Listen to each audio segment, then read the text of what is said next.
Number 9. A masked murder. After watching the horror movie Saw in early 2012, a German teenager named Fabian Kramer decided to stab his elderly landlady to death while wearing a mask inspired by the movie. For reasons only he knows to this day, the deranged youth went into 82-year-old Hannah Litz's apartment next door and plunged a knife into her 50 times. Then he called 911 and reported that someone was bleeding to death at the scene. When police arrived, Kramer was positioned next to his victim, pretending that he was trying to save her. It didn't take a genius to figure out that the young man, who was soaked in his dead landlady's blood, was lying. Within hours, officers had located the murder weapon and the disturbing mask inside Kramer's apartment. The suspect asserted his innocence, but the court didn't buy it. Kramer received a 10-year jail sentence for butchering Litz in what prosecutors call pure murderous lust. If it's determined he's still unstable at the end of his time, he'll remain locked up. Number 8. The murder of Dorothy Jane Scott. During a company meeting in May of 1980, 32-year-old secretary Dorothy Jane Scott drove an ailing coworker, Conrad Bostrom, to the hospital after he began complaining of severe stomach pain. The pair were joined by another employee named Pam Head. Bostrom was discharged around 11 p.m. that night after receiving treatment for a black widow spider bite. He and Pam remained in the hospital while Dorothy went outside to get her car and pull it to the front of the building. Pam watched through the window as Dorothy's car sped away, and she was never seen or heard from alive again. Police learned that in the weeks leading up to Dorothy's disappearance, she had received numerous harassing phone calls at work. She told a coworker that the caller watched her every move and knew an alarming amount of details about her life. Just a month after Dorothy's disappearance, the caller phoned the Orange County Register and took credit for her alleged murder, claiming he killed Dorothy because she had cheated on him. Even more disturbingly, the individual phoned Dorothy's home once a week every Wednesday for the next 4 years, taunting her mother with the same voice he had spoken to Dorothy with. He called when he knew Dorothy's mother was home alone and usually threatened to kill her or hold her captive, but he stopped calling after Dorothy's father answered the phone one day. Dorothy's skeletal remains were discovered in 1984 in Anaheim Hills, California, and her burned car was discovered in an alley in Santa Ana. The calls to her parents resumed and the police were never able to trace them, but they believe that the caller is responsible for Dorothy's murder. Number 7. Anonymous arsonists. When their car broke down along a Stockton, California road in 1989, a father and his son noticed a jacket laying on the roadside. Inside it, there was a VHS tape, which the curious pair took home and watched. To their horror, the tape contained homemade footage of a burning house, narrated by a panting man who spoke in a low whisper, saying, "This is hell. Look at the flames. Listen to the coyotes yell." He said, "Ancient spirit of evil, look at it. The fire department is trying to put it out. What a laugh." The disturbed viewers turned the video over to police, who found a ceramic skull and a mortar and pestle near where the jacket was discovered and surmised that the arson was likely the work of Satan worshippers. Unsolved Mysteries featured the bizarre film, and viewers called in identifying the crime scene location as Redwood City, where the house had burned down the previous year. The tips led the police to the culprits, 2 troubled teenage boys who were a lot less creepy in real life than they seemed in their sickening self-made video. Because they were underage, the suspects' identities were never revealed. Police linked the duo to at least 11 other fires in the area. One of the boys was sent to a psychiatric facility, while the other was placed in juvenile detention. As far as anyone knows, they served their time and were never linked to any later crimes. What do you think the reasoning behind this VHS tape was? Let me know in the comments below, especially if you don't know what a VHS tape is. And if you're liking this video, be sure to hit that thumbs up button and subscribe if you haven't already. Number 6. The abduction of Angela Hammond. 20-year-old Clinton, Missouri resident Angela Hammond had a lot going for her. She was a well-liked college student that worked at a bank and had recently gotten engaged to her boyfriend, Rob Schaefer. One day in January 1991, Angela dropped Rob off at home with the plans to reconvene later that evening. After hanging out with a friend for a little while, Angela called her fiancé from a payphone at an intersection 7 blocks from her home. During their conversation, she observed a suspicious man in a green Ford pickup truck circle the block several times before pulling up beside the payphone and exiting his vehicle. He used the phone next to the one Angela was using, got back into his truck, and then pulled out a flashlight and began searching for something. Angela asked the man if he needed to use the phone, and he said he would try calling someone momentarily. Seconds later, Rob heard Angela scream and the man say, "I didn't need to use the phone anyway." Rob immediately dropped his phone and got into his car to drive to the payphone Angela was at. Along the way, the green truck drove past him from the opposite direction. Rob heard Angela scream out to him as the vehicles passed one another, prompting him to throw his car into reverse and follow it. But his transmission blew 2 miles into the chase, and the truck was soon out of sight. The Missouri State Highway Patrol conducted an exhaustive search, inspecting hundreds of vehicles matching the description Rob provided, but they had no luck finding any signs of Angela or her abductor. Meanwhile, police questioned Rob's story, and thankfully, 2 individuals who had seen the truck came forward and he was quickly cleared of suspicion. Investigators connected the case to 2 other crimes within a 100-mile radius, including the assault and murder of a convenience store clerk, Trudy Darby, and the disappearance of another clerk named Cheryl Kenny. Although someone was convicted in Trudy Darby's killing, Angela and Cheryl's cases remain cold, with no solid evidence linking any suspects to their abductions and no bodies to prove that they were murdered. It's unlikely that the cases will ever be solved unless new evidence comes to light. Number 5. Vanished at sea. In 2010, British-born Rebecca Corriam became a crew member of the cruise ship Disney Wonder, which was based in the port of Los Angeles. She kept in regular contact with her family until March 21st of 2011, when she sent her loved ones the last message they would ever receive from her. Rebecca didn't show up to work the next morning. She was nowhere to be found and didn't respond to multiple pages requesting her presence. Surveillance footage from earlier that day showed Rebecca in an obvious state of distress while talking on the phone in a designated crew area. A man walked by and asked her if she was okay, to which she said, "Yeah, fine," before hanging up the phone and walking away. And then she was never seen or heard from again. A search through international waters found no evidence of Rebecca going overboard. Yet the ship's captain offered his condolences, saying he believed a huge wave had washed Rebecca into the sea. Writing for The Guardian, journalist Ron Johnson rode this same Disney Wonder route Rebecca disappeared on. Numerous crew members anonymously told him that the authorities and the cruise company knew more than they were letting on. According to one employee, everyone knew that Rebecca had indeed gone overboard from a crew deck during inclement weather, and that it was captured on surveillance footage. Her family was denied access to the alleged video and the final report on their daughter's death. What's more, her relatives and co-workers did not recognize a pair of flip-flops found on the deck that the cruise company had said belonged to Rebecca. Her disappearance remains shrouded in secrecy to this day, and sadly, this is one of dozens of unsolved cruise ship disappearances in recent decades that authorities and cruise lines alike don't seem to want to talk about. Number 4. The murder of Blair Adams. 31-year-old Canadian resident Blair Adams began acting strangely in 1996, suffering from severe mood swings and insomnia, claiming that someone was out to kill him, but refusing to give further detail. Then he withdrew his entire bank account and attempted to cross the border into the U.S. Immigration turned him away due to the large sum of money and valuables on him, which they believed fit the profile of someone involved in drug trafficking. The next day, Adams quit his construction job and bought a plane ticket to Frankfurt, Germany. Hours later, however, he showed up at a friend's house and begged her to help him cross the border because someone was trying to murder him. She declined to help, and Adams canceled his ticket and crossed the border in a rental car. He abandoned the vehicle at the airport, bought a one-way ticket to Washington, D.C., at twice the price of a round-trip ticket, mind you, and rented another car when he got there, and drove to Knoxville despite not knowing anyone in the area. Adams got a hotel room and was never seen again alive after leaving. His body was found in a parking lot a half-mile away, with $4,000 Canadian, American, and German currency strewn around him. The man's pants were pulled down and inside out, leaving him naked from the waist down. His socks were removed, and his shirt was ripped open. Next to Adams' body was a fanny pack with valuables, including jewelry, gold, and platinum. He died from a blow to the stomach, perhaps from a club or a crowbar, and his forehead was sliced open. Adams fought for his life, as evidenced by defensive wounds on his hands. Authorities contend that his fear of being in danger was imaginary, but that he had actually been murdered nonetheless. His family remains without answers, still hoping today that someone will come forward and provide information about what led to Adam's death. So what do you think Adam was involved with? Number 3. Reality TV guest goes missing. In November of 2011, 33-year-old Florida resident Michelle Parker went missing the very same day a pre-taped episode of The People's Court that she appeared on aired.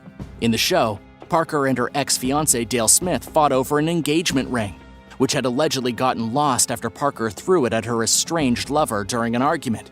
Judge Marilyn Milan ruled in Smith's favor to the tune of $2,500. The same day the episode aired, Parker dropped her and Smith's twins off at his house. She never showed up for her bartending shift that night, and her Hummer was found abandoned on the west side of Orlando the next day. Smith, who was suspected but never charged, eventually moved to Tennessee with their children. Before Parker disappeared, she and Smith endured a contentious child custody battle, which included allegations by Parker that Smith acted violently in front of their kids. He remains the prime suspect to this day.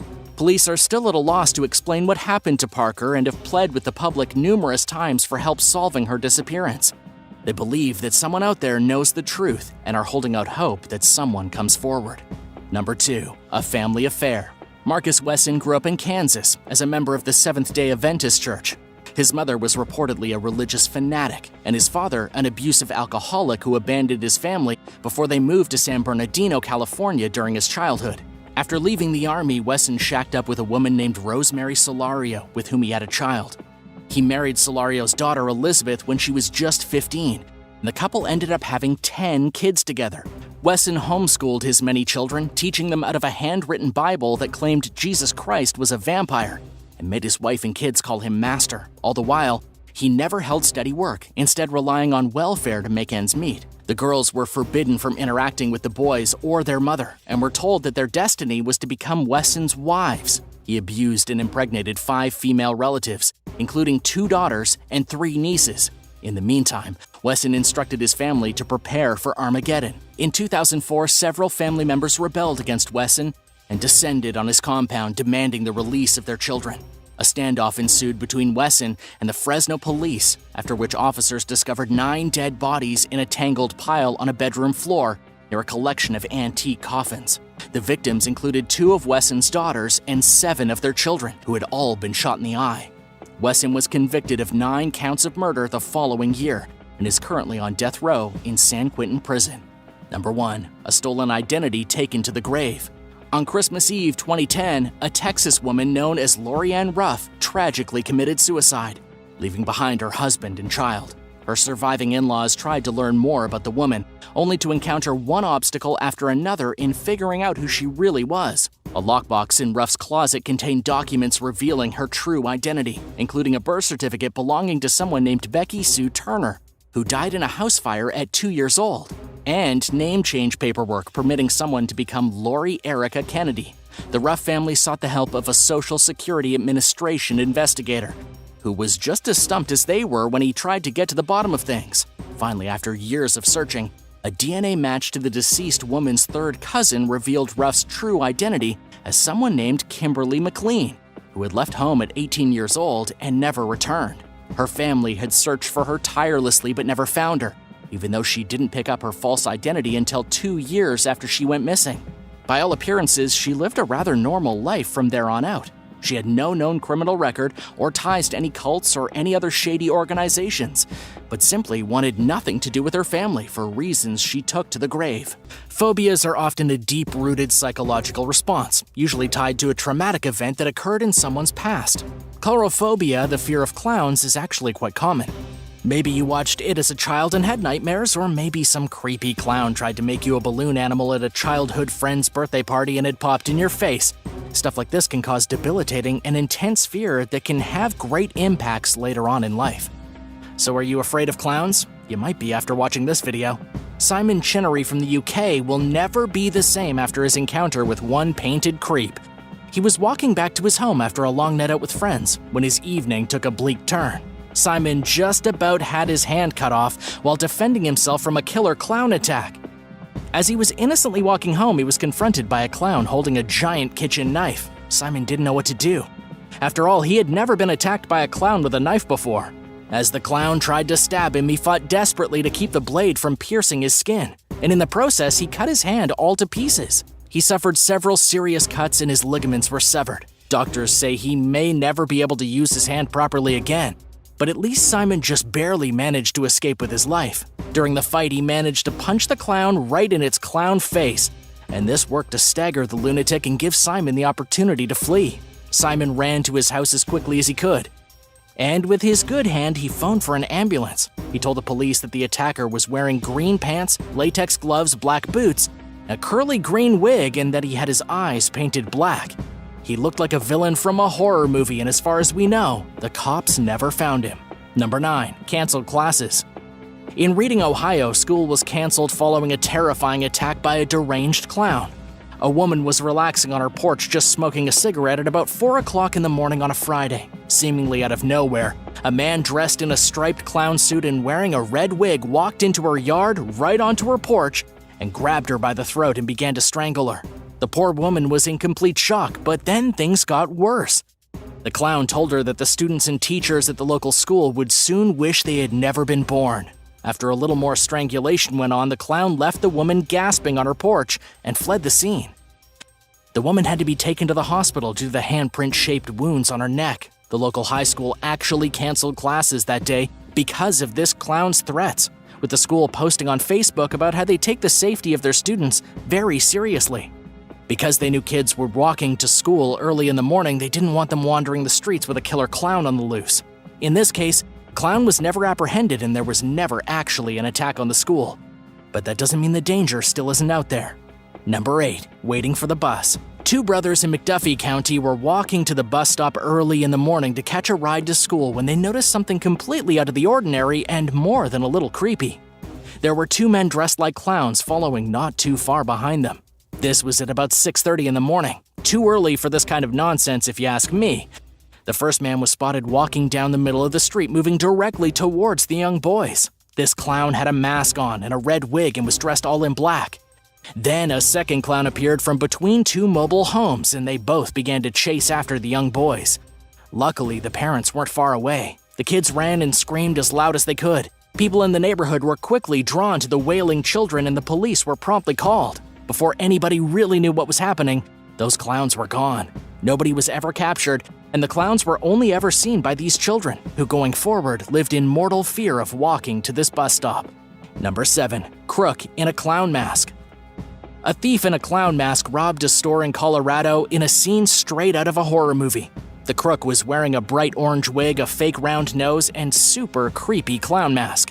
He walked straight into a local corner store, showed the clerk the massive knife he was carrying, and demanded all the cash in the register. Terrified for his life, the store clerk complied. The clown then made off with an unspecified amount of money, and amazingly, he got away clean.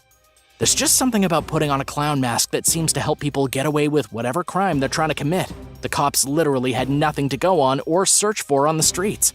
The guy was in jeans and sneakers, but other than that, nobody knew what he looked like underneath the clown disguise. He could have been anyone. So what would your reaction be if you were in the store that day? Let us know in the comments section down below. And if you're liking this video, be sure to hit the thumbs up and subscribe buttons if you haven't already.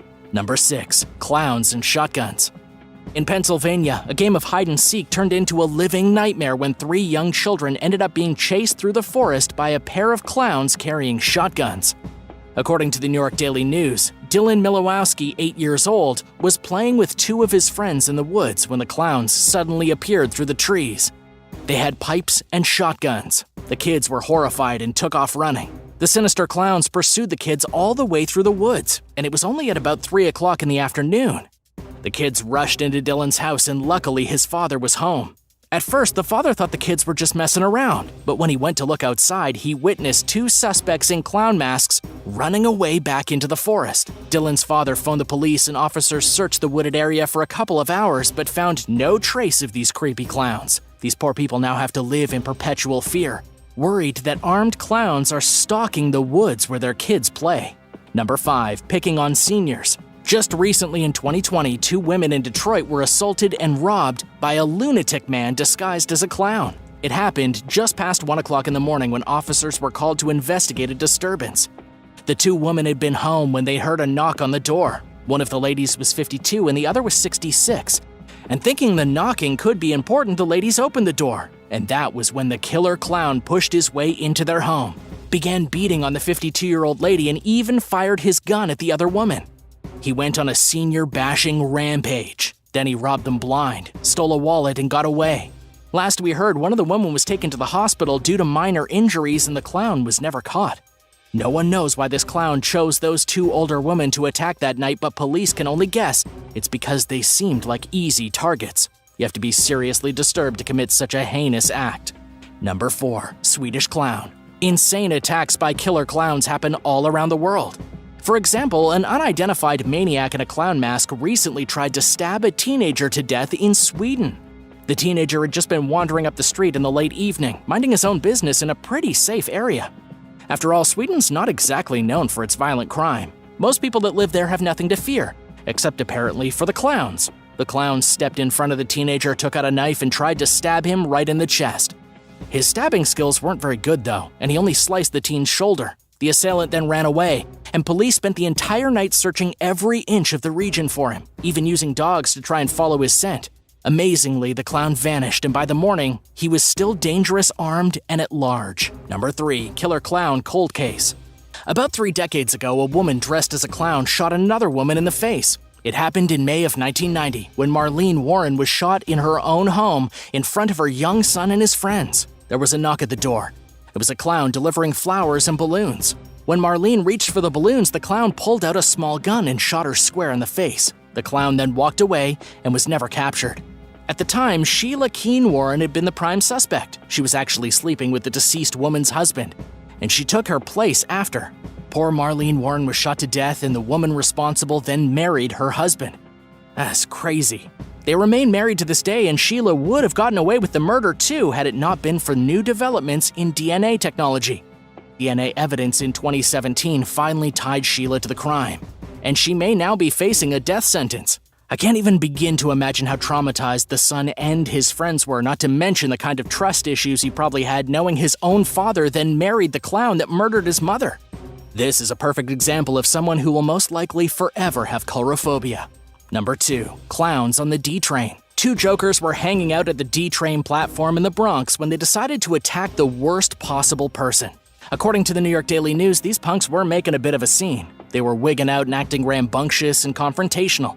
So when an off-duty officer approached the 2 men and told them to quiet down, well, they attacked him. One of the attackers was described as wearing a blue shirt and blue jeans, and the other was dressed as a clown. He had a tank top on, multicolored shorts, and a clown wig. The guy in blue jeans punched the off-duty cop in the head, and the one dressed as a clown tried to stab him with a screwdriver. Luckily for the cop, this clown wasn't very good at stabbing either, and he failed to do any actual harm. The 2 men then took off running down the street and, believe it or not, actually got away. The cops couldn't seem to find a guy in a clown wig trying to stab people with a screwdriver.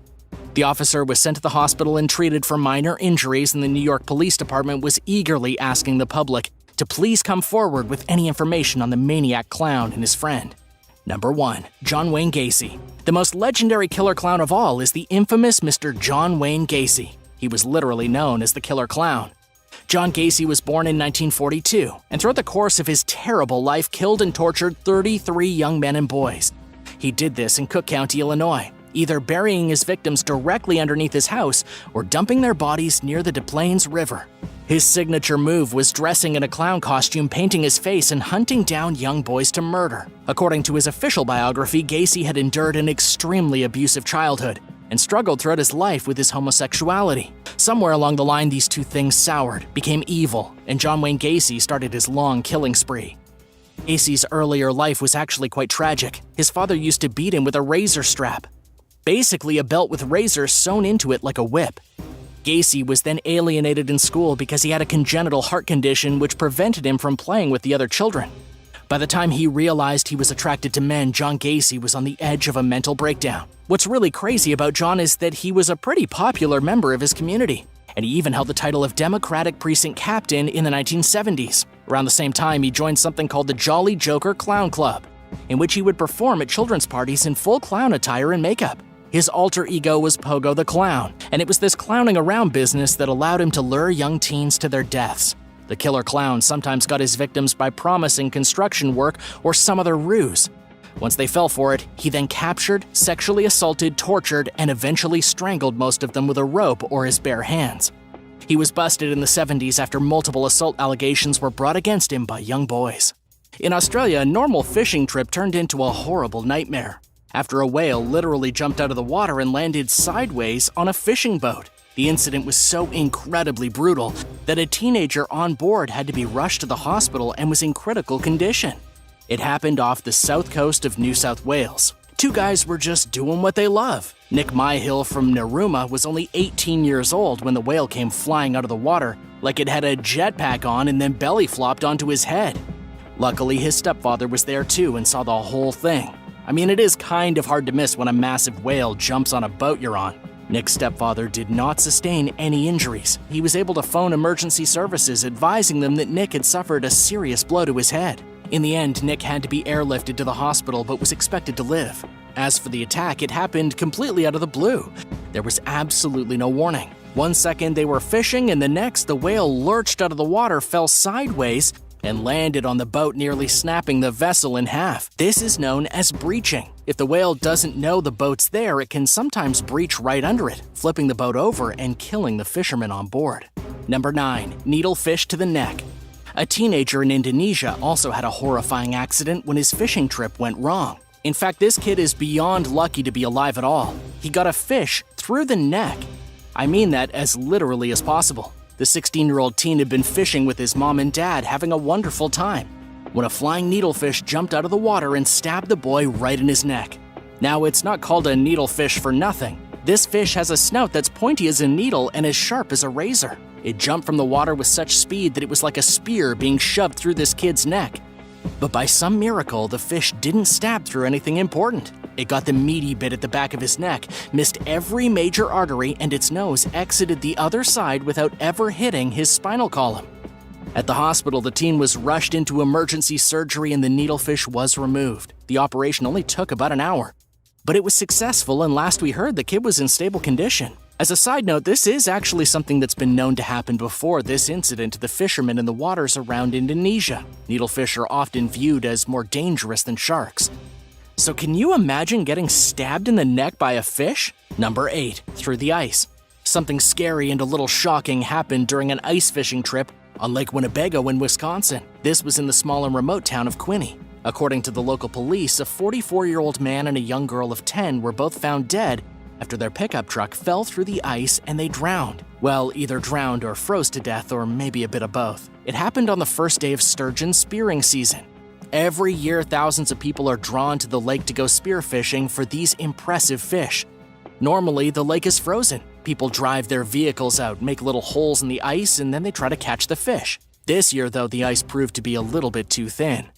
They had gone out at about 11:30 a.m., but shortly after driving onto the ice, the truck hit a crack. As soon as the cracked ice felt the heavy pressure of the truck, the ice gave way.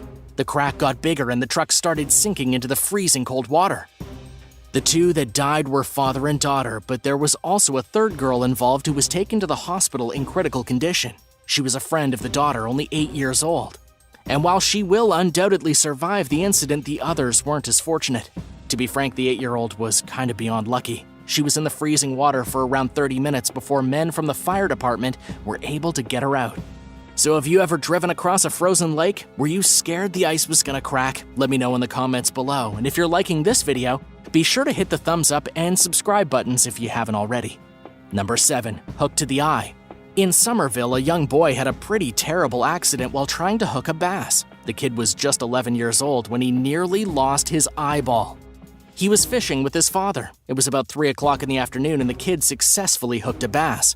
He was eager and excited, so he yanked on his rod to try and reel the fish in. Unfortunately for the boy, the hook came loose and stabbed him in the face. Ouch! Naturally, the poor kid was taken to the emergency room immediately. His father took one look at his eye and knew he had to get him to a doctor as soon as possible.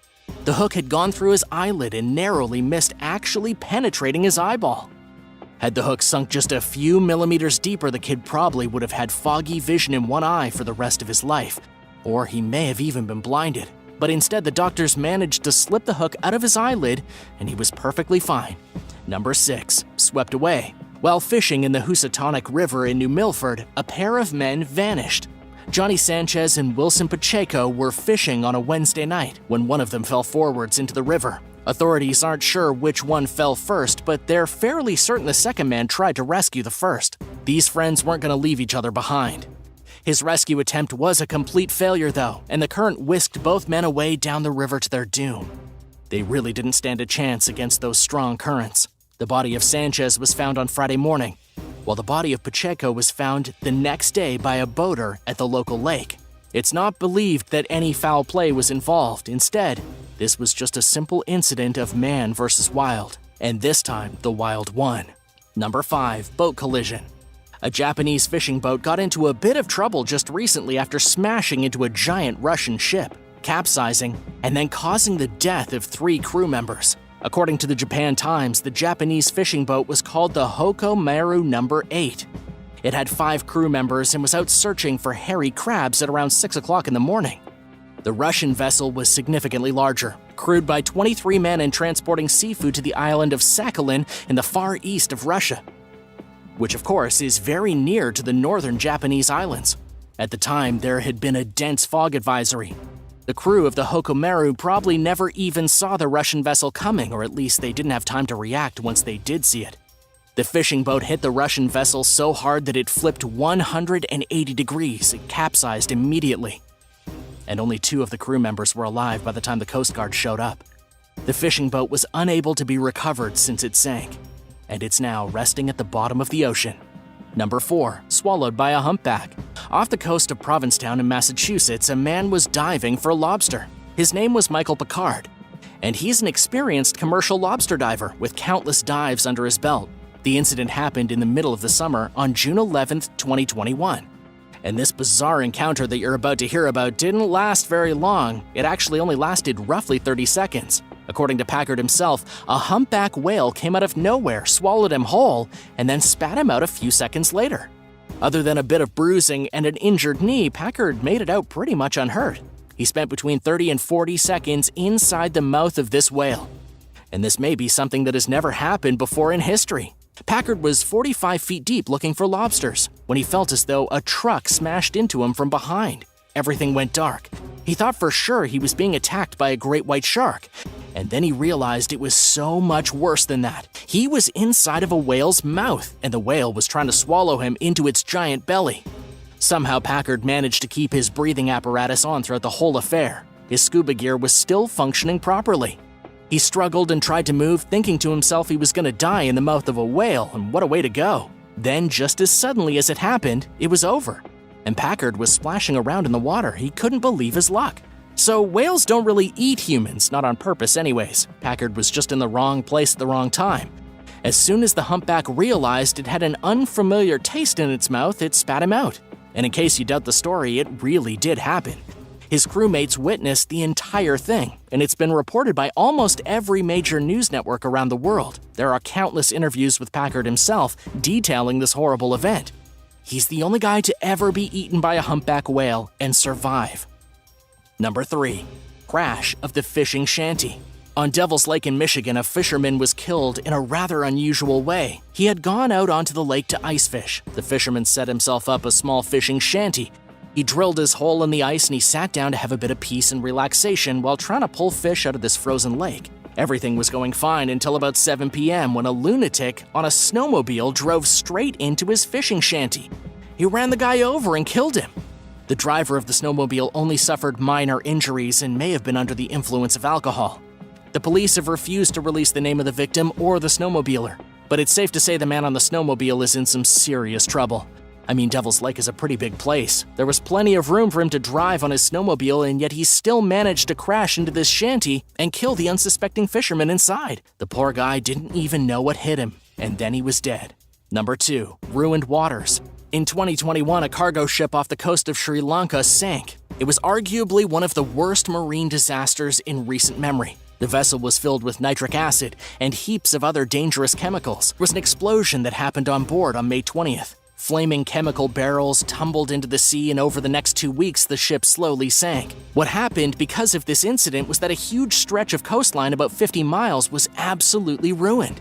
It affected about 5,600 fishing vessels, as the waters have literally become unfishable.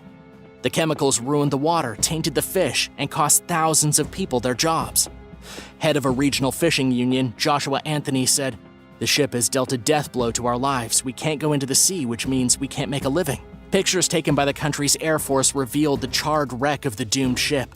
White smoke spewed into the air as it tipped to the right and began sinking, and part of it soon touched the seabed, just 73 feet deep in the immediate area.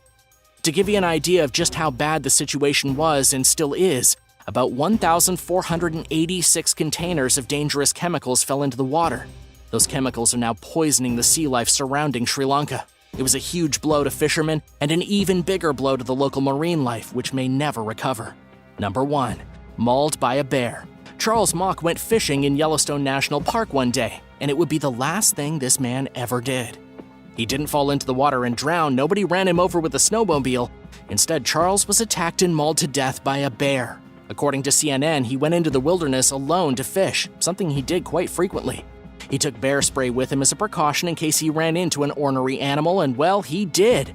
An old male grizzly bear spotted Charles at the edge of a river with his fishing pole and decided Charles was invading his territory. It charged him, clawed the fisherman to death, and then hightailed it out of there. The bear was really just doing ordinary bear stuff. It wasn't really the animal's fault. But nonetheless, it was deemed a safety hazard, hunted down, and shot. But what's really crazy is that things like this happen all the time at Yellowstone. According to the National Park Service, 44 people have been injured by grizzly bears since 1979. You might think that traveling to an exotic tropical location and doing some fun activities is a great way to bond on your honeymoon. But actually, you may want to think twice because there is a fine line between danger and adventure. A young couple in their 20s from Israel decided to go on an amazing cruise to the Americas. They were on the Royal Caribbean cruise and went on an excursion in Honduras.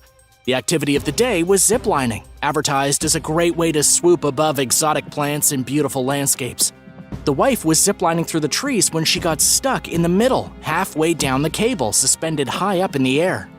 As she was stopped, her husband came gliding down the zipline behind her, slamming into her. It's a little unclear what happened next, but 2 ambulances arrived at the site of the zipline where they carried the tourists out. They suffered numerous injuries, and the young man said he couldn't breathe. They were both still conscious when they arrived at the hospital, but later on, the husband was dead. It was an enormous shock, and a representative said he had died of a brain hemorrhage. The wife was transported to a hospital in the United States, where she had to have surgery. What was supposed to be the best time of their lives turned into a complete tragedy. Apparently, it's also not the first time a zipline excursion here has gone wrong. Several tourists have been injured by ziplining. So have you ever done ziplining before? Please let me know in the comments. And if you haven't, it's probably best not to do it on your honeymoon. Number 10. Honeymoon from hell. A couple from Sweden experienced more natural disasters during their honeymoon than most people do throughout their entire lives. Stefan and Erika Svanström were on a romantic honeymoon, along with their very young daughter, when the first disaster struck in Munich, Germany. The couple got stranded because of a snowstorm. When they finally made it to Australia, where they had intended to spend their honeymoon relaxing in the sun, they were hit with a cyclone. They left the city of Cairns fleeing the cyclone and journeyed to Brisbane. Once they got there, that city was hit by a flood. To escape the flood, they headed to Perth. And once there, a series of devastating bushfires caused the skies to turn black. Australia really wasn't shaping up to be a very good honeymoon destination, so the couple went to New Zealand. And upon their arrival, the country was struck by a 6.3 magnitude earthquake, which caused enormous devastation. The couple was sick and tired of suffering disasters, so they went all the way to Japan thinking they'd be safe there. And days later, they were hit by another earthquake on March 11th that devastated the land of the rising sun. And yet amazingly, the couple survived each natural disaster without a single injury and arrived back home at the end of the ordeal with one amazing story. According to the couple, the insane honeymoon actually strengthened their marriage. Number 9. Nightmare wedding, nightmare honeymoon. Keith and Sharon Clark began their marriage with a very unlucky wedding and went on to have a nightmare of a honeymoon. It all started on their wedding day when they had to be evacuated from their hotel after the ceiling collapsed in a different wedding reception. Right next door to where their wedding was happening, the roof caved in on another wedding party. After narrowly escaping death, the couple went on their honeymoon. It was a sign of things to come, that's for sure, because their honeymoon turned out to be a disaster. They had booked through a tour operator that basically collapsed and went out of business as they embarked on their journey. It meant their money for the honeymoon was gone, and their itinerary was ruined. The couple walked into their hotel in Malta, and the receptionist told them that their names were not registered. The tour company had royally screwed them. They were forced to pay for new accommodations, almost doubling what they'd already paid for their honeymoon. In the end, they did get a bit of a vacation. It just cost way more than they could have imagined. Number 8. Newlyweds drown. A couple from New York celebrated their wedding with close friends and family members. What was supposed to be a happy occasion turned into a disaster. 4 days later, while on their honeymoon in the Caribbean, they both drowned. Mohammed Malik and Noor Shah were married on October 24th, and after, they took a plane to Turks and Caicos. On October 28th, they went out for a swim, and according to a statement given by the father of the groom, they were only swimming in water up to their chests when disaster struck. A rip current swooped in and basically scooped the couple out to sea. Rip currents can be extremely deadly, even if you're only swimming near the shore. They were sucked underwater and couldn't reach the surface. At the time rescuers got them back to dry land to perform CPR, they were sadly already dead. It was a huge tragedy for the family, who couldn't believe only 4 days after such a joyous wedding, and while the couple were celebrating what was supposed to be a new life together, they were both taken abruptly. The family held a joint funeral for the deceased, and it was not a pleasant experience for anyone. Number 7. Luxury diarrhea. Michelle Smith and her new husband David had a pretty miserable honeymoon while staying at a luxury holiday resort. Michelle never really saw her husband during their honeymoon because she wasn't stuck in the toilet with debilitating stomach cramps. He was. They had decided to go on their honeymoon in Cape Verde and were staying in what they thought was a luxury accommodation. What they didn't know was that the hotel was in the middle of a horrible outbreak of a mysterious sickness. The guests at the resort were dropping like flies. Within just 24 hours, Michelle was struck by the worst bug she had ever experienced in nearly 50 years on this planet. She spent the entire holiday sick and sweating with crippling diarrhea, and she wasn't the only one.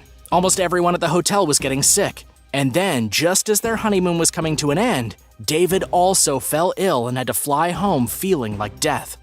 Number 6. Exploding ferry. A British couple nearly died while on their honeymoon in Indonesia after the ferry they were riding on exploded in a giant fireball of doom. Ed and Donna were on their second honeymoon, taking a 10-day dream tour across Southeast Asia. What they hadn't expected was for the fuel tank of their ferry to explode. To make matters even worse, the couple was trying to make up for the extremely disappointing honeymoon they had taken the year before when Donna became sick and their trip was ruined. Well, their second honeymoon was even worse. According to the Daily Mail, the couple had been seated directly above the engine when it went off. The floor literally tore open beneath them as water flooded into the boat. They were knocked unconscious in the brutal blast and were among 20 other passengers seriously injured. The boat was right between the tourist islands of Bali and Lombok when the explosion occurred. Lucky for them, the boat didn't sink, and they were taken to the hospital. But believe it or not, they were relatively lucky. Other tourists had gotten set on fire while Ed and Donna only suffered a few breaks and bruises. Number 5. Death in Antigua. In 2008, Ben and Catherine were on their honeymoon in Antigua when the worst possible thing imaginable happened to them. They were staying at the Cocos Hotel when a pair of armed robbers kicked down their door, surprising the couple. Before they even knew what was happening, they were both shot down like dogs. The murderers brutally assassinated the couple, who had gotten married only 2 weeks before. They stole their mobile phones, their digital camera, and what little they had in cash, and then they fled. It was cold, calculated, and a merciless attack just to get a few bucks and some measly cell phones. 3 years later, in 2011, the murderers were sentenced to life in prison. However, this story just keeps getting crazier. The murderers actually escaped from the police, scaling a 30-foot wall at the prison and then jumping over the other side. The police hunted the escaped fugitives down, and in a dramatic confrontation shot one of the murderers to death in the street. Number 4. Florida Keys crash. A pair of newlyweds from North Carolina were on their way to a romantic honeymoon. Unfortunately for them, they never arrived. Driving through the Florida Keys, they drove headfirst into traffic and crashed into a truck and died.